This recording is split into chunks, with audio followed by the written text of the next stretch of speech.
ഇത് ഞാൻ ആദ്യമായിട്ട് പറയുന്ന കഥയല്ല, പക്ഷെ കേൾക്കുന്നവർക്കെല്ലാം ഒരേ പ്രതികരണമാണ്. ഇത് ശരിക്കും നടന്നതാണോ?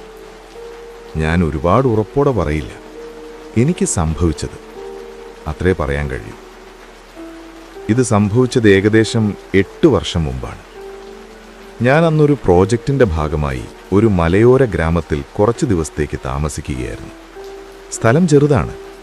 വൈകുന്നേരമാകുമ്പോൾ ആളുകളെല്ലാം വീടുകളിലേക്ക് ഒതുങ്ങും. മഴ തുടങ്ങിക്കഴിഞ്ഞാൽ പിന്നെ പുറത്തൊന്നും കാണില്ല. ആ ഗ്രാമത്തിൽ ഒരു പഴയ വീടുണ്ടായിരുന്നു. വളരെ നിശബ്ദമായി കാടിനോട് ചേർന്ന് നിൽക്കുന്ന ഒരു വീട്. ആ വീട്ടിനെക്കുറിച്ച് ആരോടും ഞാൻ നേരിട്ട് ചോദിച്ചില്ല. പക്ഷെ മഴ പെയ്യുന്ന ഒരു രാത്രി ചായക്കടയിലിരിക്കുമ്പോൾ ഒരാൾ പറഞ്ഞത് ഞാൻ കേട്ടു. ആ വീട്ടിൽ രാത്രി വിളക്ക് തെളിയരുത്. തെളിഞ്ഞാൽ ആരെങ്കിലും അകത്തുണ്ടാവും. ആരും അതിനെക്കുറിച്ച് വിശദമായി പറഞ്ഞില്ല.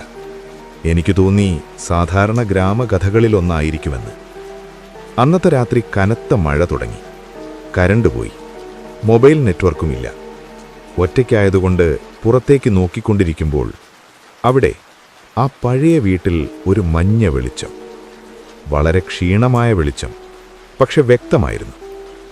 അടുത്ത ദിവസം ഞാൻ ആ വീട്ടിലേക്ക് പോയി. വാതിൽ പൂട്ടിയിരുന്നില്ല. അകത്ത് പൊടിയും പഴയ സാധനങ്ങളും മാത്രമേ ഉണ്ടായിരുന്നുള്ളൂ. പക്ഷെ ഒരു കാര്യം മാത്രം വ്യത്യസ്തം. മേശപ്പുറത്തൊരു കസേര നീക്കി വെച്ചിരുന്നു. ആ കസേര ഞാൻ രാത്രി കണ്ട ജനലിനോട് നേരെ. അതാരോ രാത്രി ഇരുന്നു പോയതുപോലെ തോന്നി. അന്ന് രാത്രി വീണ്ടും മഴ പെയ്തു. ഈ പ്രാവശ്യം വെളിച്ചം തെളിഞ്ഞില്ല. പകരം ആരോ മന്ദമായി സംസാരിക്കുന്ന ശബ്ദം. വാക്കുകൾ വ്യക്തമായിരുന്നില്ല, പക്ഷേ അത് ഒരാളുടെ ശബ്ദമാണെന്ന് ഉറപ്പായിരുന്നു. ഞാൻ പുറത്തുപോയില്ല. വാതിൽ തുറന്നില്ല. 2-ാം ദിവസം തന്നെ ഞാൻ ആ ഗ്രാമം വിട്ടു.